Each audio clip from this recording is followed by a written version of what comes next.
meningkatkan taraf berpikir tuh dimulai dengan escape.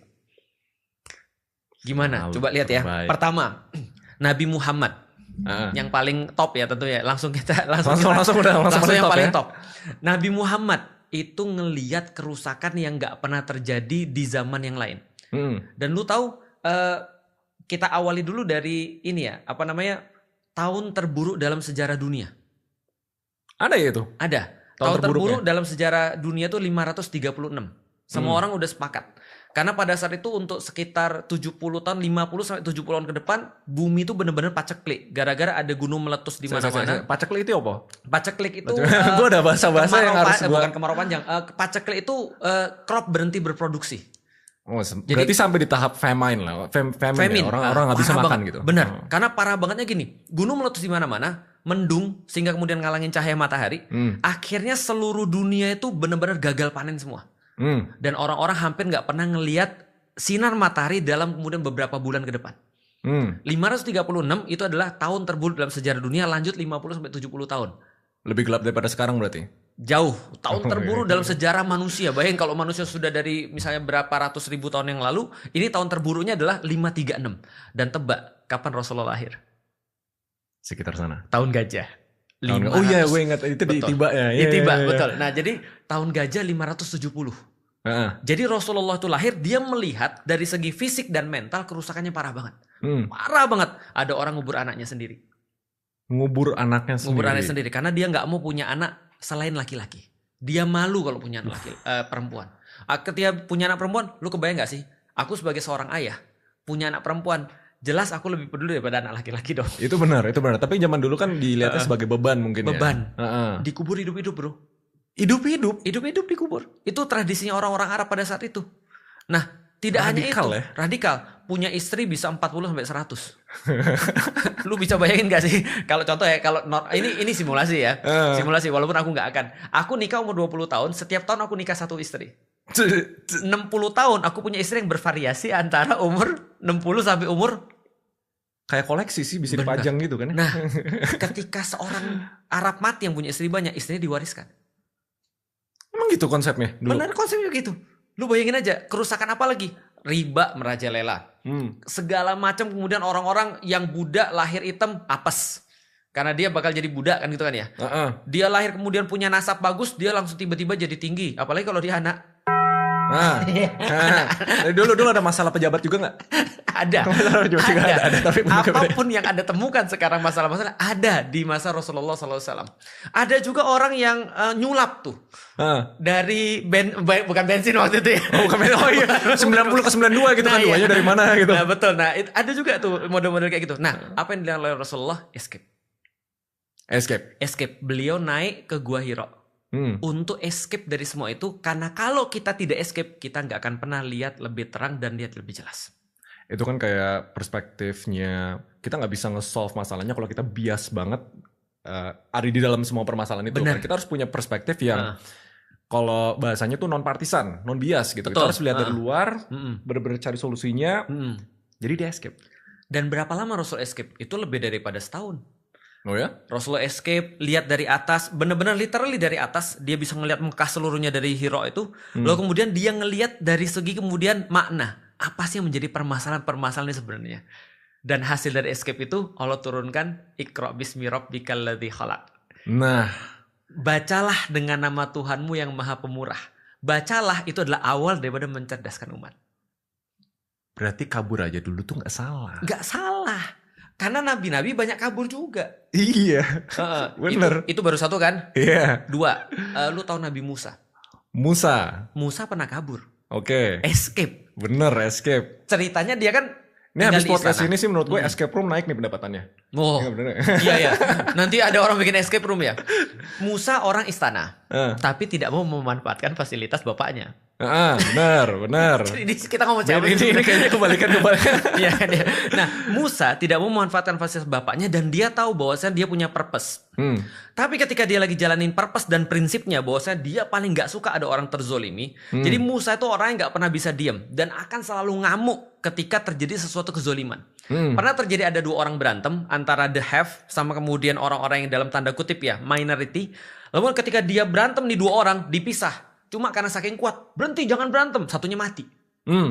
Cuma pisahin doang. Ketika mati, dia dianggap jadi pembunuh. Apa yang dia lakukan? Dia diinformasikan sama orang dalam, kamu jangan di sini dulu deh. Kamu pergi dari sini dulu karena kamu serve a bigger purpose dalam hidup kamu. Escape. Dia pergi ke Madian. Kan pemimpin kita juga sempat escape ke Yordania kalau nggak salah. Kalau itu bukan Musa kayaknya. Karena itu lain-lain beda, itu lain lagi. Berarti kabur itu adalah termasuk salah satu bagian budaya para nabi. Dan gak hanya Nabi Musa, gak hanya Nabi Muhammad. Hampir semua nabi dikasih waktu untuk escape. Dengan tujuan untuk menaikkan taraf berpikir dulu. Taraf berpikir dulu. Karena sebelum taraf berpikir naik, dia harus escape. Satu lagi, Dragon Ball. Anjir, Dragon Ball. Dari Nabi ke Dragon Ball ya. Iya, gue kira bakal One Piece. Kalau Dragon Ball gue ikutin. Dragon Ball lo ikut? Lu tahu Mr. Popo? Tahu. Tinggalnya tahu di mana? Di atas kan. Dia punya space and time room. Ya kan ya. Nah, ketika dia masuk ke sana, dia escape sebenarnya. Tapi bukan untuk kabur untuk selama-lamanya, tapi untuk mempersiapkan satu hal yang lebih penting. Di situ kan dia jadi super saya kan? Yeah. One Piece. 3D 2Y. Salah ya? One Piece gue gak nonton nih. Jadi kayak gue perlu diedukasi pop culture-nya nih. Sama, setiap culture atau pop culture atau cerita itu pasti punya time skip namanya. Nah, itu 3D 2Y benar. 3D 2Y itu adalah time skip-nya di One Piece yang mereka kabur dulu. Kan waktu itu kan Luffy nangis, kita akan kembali lagi dan kita ketemu di sini. Gitu kan ya. Terus mereka masing-masing semuanya kayak gitu ya. Betul, masing-masing keluar terus kemudian dapat sesuatu yang mereka bawa untuk purpose mereka, repurpose hidup mereka. Bagus. Jadi ini mau kita bawain pada orang-orang nih. Bagus. Kalau kamu hidupmu merasa jumut itu gini. Jumut itu iya, kita masih kayak punya banyak istilah Ustadz Felix yang perlu. Kemarin tuh podcast kita sampai kayak Rick, kayaknya setiap ada omongan-omongan yang kayak nggak common gitu, lu harus masuk ke penjelasannya. Nah, betul. Lu lewat ChatGPT. Apa nih arti jumut ya? Jumut itu penuh. Jumut itu hari setelah Kamis. Iya. Itu Jumat, Mas. Gue terlalu receh sih. Kapan lu ini jadi kan namanya Ramadan ya, biar nggak terlalu serius-serius banget. Lu kapan udah jadi bapak-bapak lu pakai jokes bapak-bapak? Soalnya gue itu hari paling spesial karena setiap gue update story siang-siang selalu Sol Jumbang. Nah makanya gue inget hari Jumut itu, gue selalu hari inget. Jumut. Tapi benar sih, banyak orang sekarang hari Jumat jadi hari Jumut. Iya. Nah ya Jumut itu gimana Jumut ya? itu penuh. Jadi benar-benar gitu ya? gitu kan ya. Nah itu adalah ketika kalian merasa Jumut, coba escape. Kalau kalian merasa bahwa kalian tuh hidupnya mentok, coba escape. Kalau kalian merasa perlu untuk repurpose diri Anda, coba escape. Dan Ramadan itu bulan escape. Itu dia. Nah kalau gue kan dari sisi pebisnis ya. Jadi kayak gue setiap ngerjain sebuah project tuh mesti ada KPI. Ya. Kalau gue internal pun punya 2 KPI. Yang pertama, karena gue kan ngedesain kemarin ya. Jadi escape ini ada tematik mingguannya. Misalnya ini belum final, tapi misalnya yang pertama escape from injustice. Yang kedua escape from your mind. Yang ketiga escape from from money gitu. Yang keempat baru escape into the new you. Soalnya kan konsepnya dari spiritualitas itu setiap orang punya journey yang beda-beda untuk mencapai pencerahan. Nah kemarin kan kita bikin visualnya kan kayak anak tangga, habis itu orang kayak anak tangga belakang lu tuh anak tangga. Iya pas. Ini emang sengaja share filosofi gitu. Tapi gue yakin 100% deh, semua topik yang kita bahas kita kan harus punya USP kan. Betul. Nah gue udah pakai bahasa bisnis nih. Bedanya kita, I think ya, gue yakin 100%, mungkin 1000% keyakinan gue. Kalau semua pembahasan kita, kayaknya dari track record kita podcast ya. Iya, berdua. Ada 3 kepintaran yang gue udah identify. Dan gue pengen 3 ini kalau orang nonton semuanya, pasti naik. Dan itu gak berlebihan ya? Gak berlebihan menurut gue, karena dari cara kita berpikir aja beda gitu. Asik. Kita nanti dibilang radikal gitu. IQ, EQ, sama SQ. Jadi gue bikin kayak gini. IQ pertama kognitifnya dulu. Karena kalau orang mulai sering bertanya, orang mulai sering menstrukturkan hal-hal yang biasanya mereka manut. Oh ya udah. Mas mereka mulai bertanya itu IQ udah pasti naik menurut gua. IQ kognitif adalah dari tidak tahu menjadi tahu. Dari tidak tahu menjadi tahu. Berikutnya. EQ pas kita udah bisa mulai mengimplementasikan ilmu kita ke dunia nyata yang mau nggak mau berhubungan dengan manusia. Emotional management, relationship, communication dan lain-lain itu udah pasti namanya peradaban. Kemarin tuh ada satu statement yang beban peradaban. Teman-teman gue yang nonton podcast kita ngerasa paling relate di sana, tapi yang intelligence-nya tinggi. Yang intelligence tinggi pas ngomong beban peradaban satu orang tua gitu misalnya. Dia ngerasa memang punya beban peradaban di Indonesia, tapi sebagai orang tua gue punya responsibility begini, jadi gue harus pergi keluar dulu gitu. Mereka ngerasa relate. Jadi EQ tuh human relationship itu pasti nanti kita bakal bahas. Nah, yang ketiga SQ. SQ. Nah, tujuannya sebenarnya kan awalnya kita bikin podcast ini kan kita udah banyak iterasi ya. Betul. Yang pertama namanya apa Rick? Logiman. Logiman. Konsep pertama kita namanya Logiman. Gue bilang nggak Logiman karena logika sama iman kan. Iya. Logiman kita harus disponsor Logitech dulu baru namanya. Iya Logiman. benar. Nah, yang gitu kan. Sampai akhirnya mengkerucut ke Escape. Tujuannya ya balik lagi ke, gue ingat banget ya pertama kali podcast sama Ustadz Felix. Dan gue sengaja nih, outfit gue ini sebenarnya kombinasi dari semua topi yang sama, jaket yang sama. Ini baju yang sama. Selalu gue pakai kayak penjara kan, penjara pikiran kan. Asik. Nah makanya di minggu pertama, karena temanya adalah kita mau crisis building dulu, ya itu konsepnya. Aku ingat kalau ini gerombolan si Berat. Si Beret. Pasti lu nggak nyambung karena itu bukan umur lu.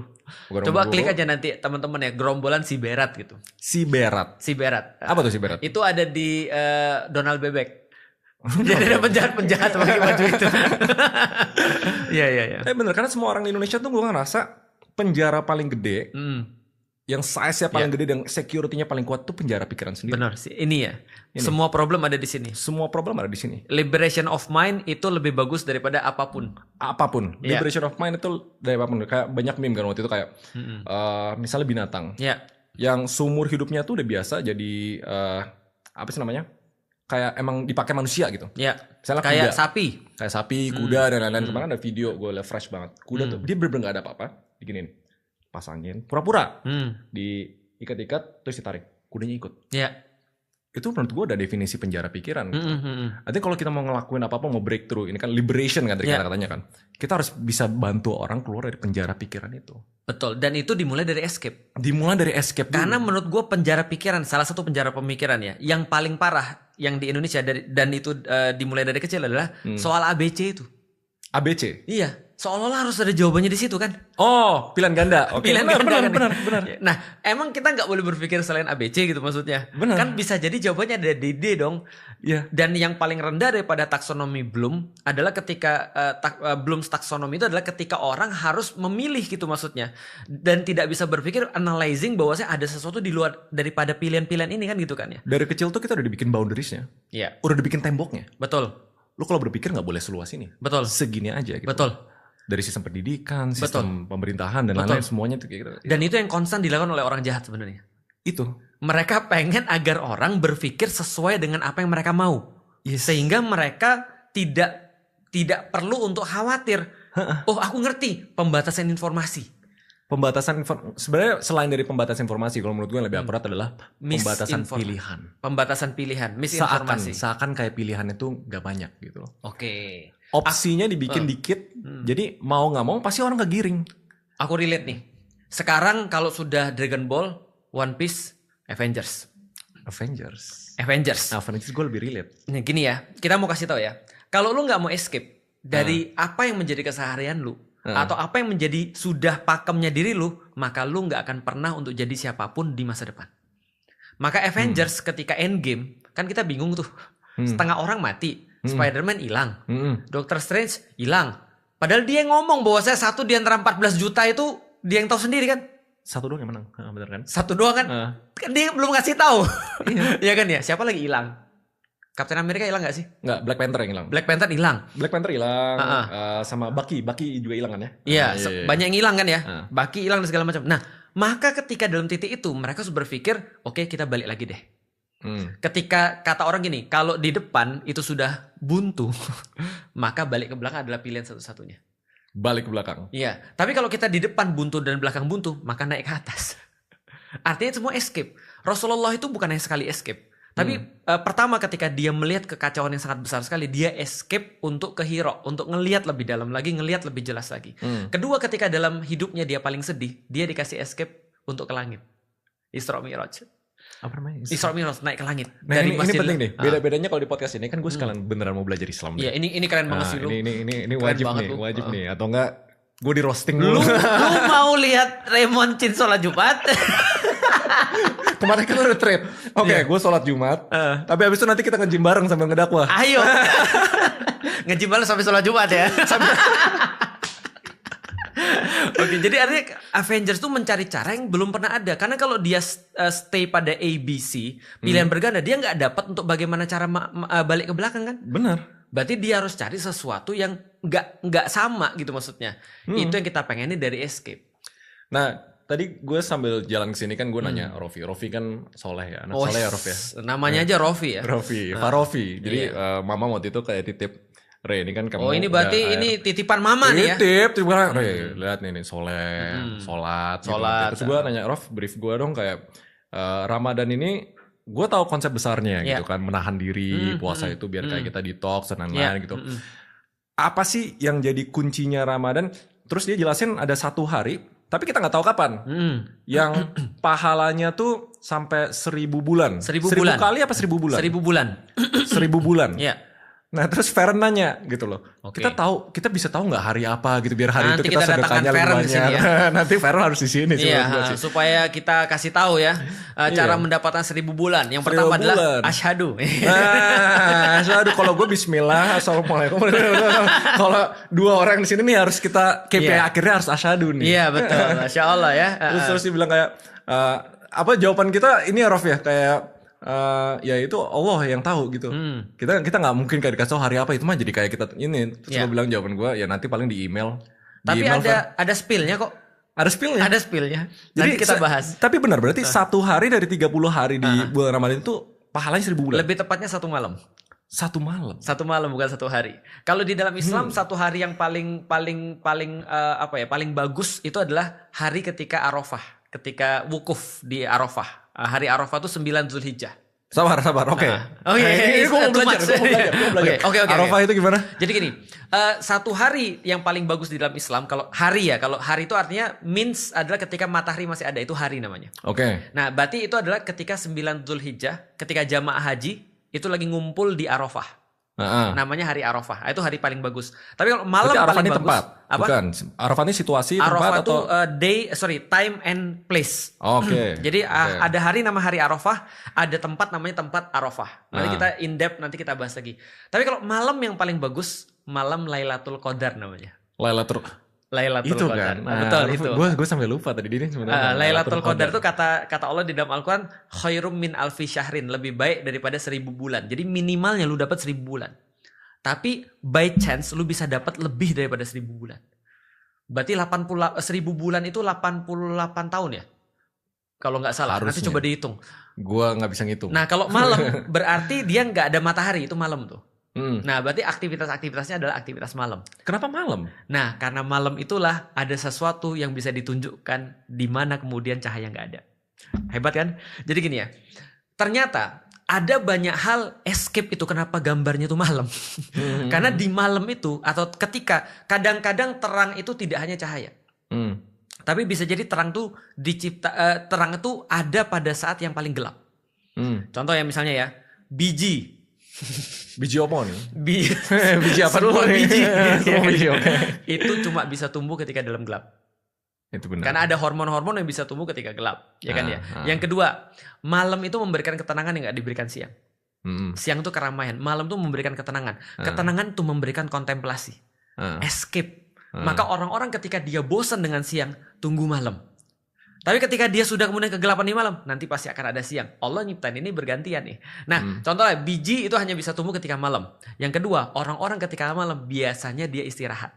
Tapi Allah bilang, ayolah sediain waktu bangun. Karena di malam hari itu sinyalmu lebih kenceng.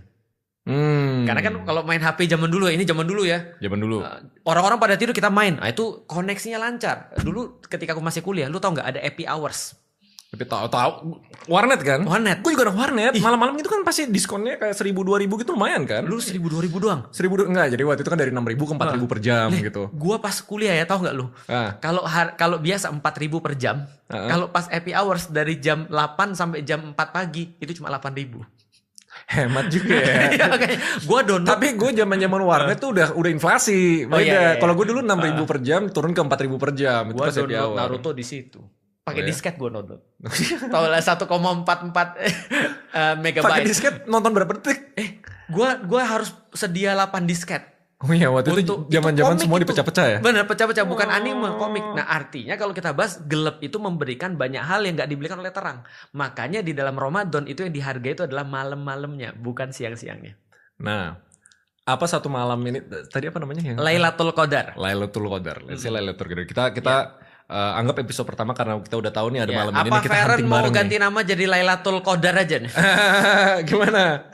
Kita gak ada nama yang lebih Kristen. Laila itu loh. Laila itu ini loh. Maria mau nggak Maria? Iya. Oh nanti kita bahas ya. Pas Nanti ada Feren seru nih. Nanti kita bahas. Seru. Berarti anggapannya kayak gini. Apa kita harus hunting bareng-bareng? Apa itu datang? Apa itu dicari? Itu dicari. Nah, Itu dicari. Kita hunting. harus hunting. Berarti kan Laila. Kaget kenapa lu pakai kata hunting? Itu kata yang benar-benar digunakan untuk Lailatul Qadar. Oh ya? Hunting benar-benar berburu Lailatul Qadar. Orang biasa ngomong begitu. Berburu Lailatul Qadar. Iya, itu kalimat yang dipakai oleh para sahabat. Serius. Kenapa? Maka gue kaget karena itu kayak jadi gini, orang mengibaratkan para ulama-ulama itu Lailatul Qadar itu kayak hewan buruan. Kayak hewan buruan. Sebelumnya harus dianalisis polanya dulu. Setelah polanya kita nyiapin badan kita sebagai seorang pemburu. Hunter nggak mungkin dong dia larinya pelan. Hunter nggak mungkin kok nggak ada resiliensi, nggak ada resistance, badannya nggak bagus kan nggak mungkin kan? Nggak mungkin. Yang kedua kita kenalin dulu buruan kita seperti apa. Karena dia munculnya di saat-saat tertentu dan kesempatan nggak mungkin 2 kali. Lu salah tembak sekali dia lari.